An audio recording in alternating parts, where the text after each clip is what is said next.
हे गौरा सगरी नगरी आई है शोरबा, अड़भंगिया दुल्हवा तोर बाना।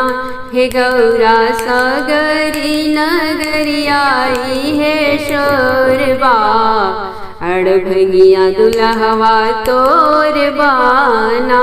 सब कर दुल्हा आवे चढ़ी के सफारी, सब कर दुल्हा आवे चढ़ के मोटर गाड़ी।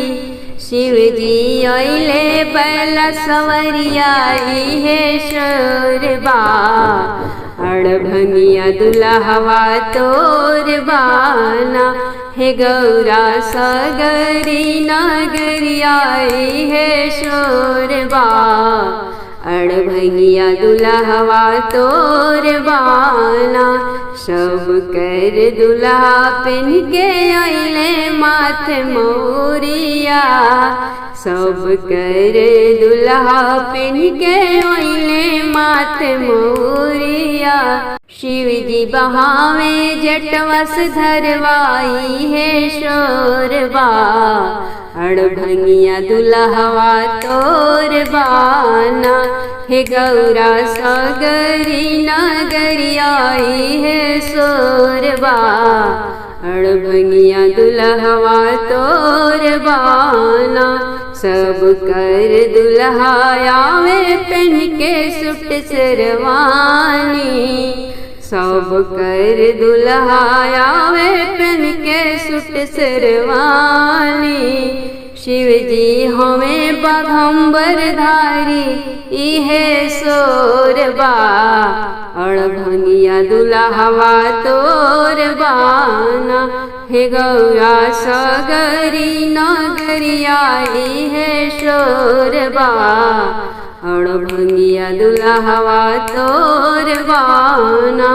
सब कर दुल्हा आवे लई के बाराती, सब कर दुल्हा आवे लई के आराती बराती।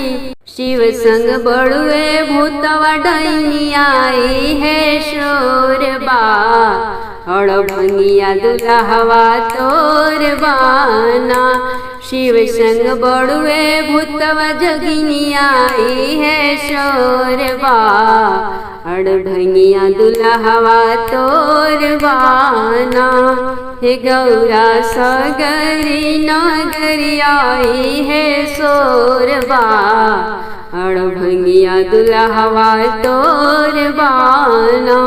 सब कर दुल्हा आवे पहन के गले हरवा, सब कर दुल्हा आवे पहन के मोतिया के माला। शिव के गले में नाचल गिनी आई है शोरबा, अड़भंगिया दुल्हवा तोर बाना।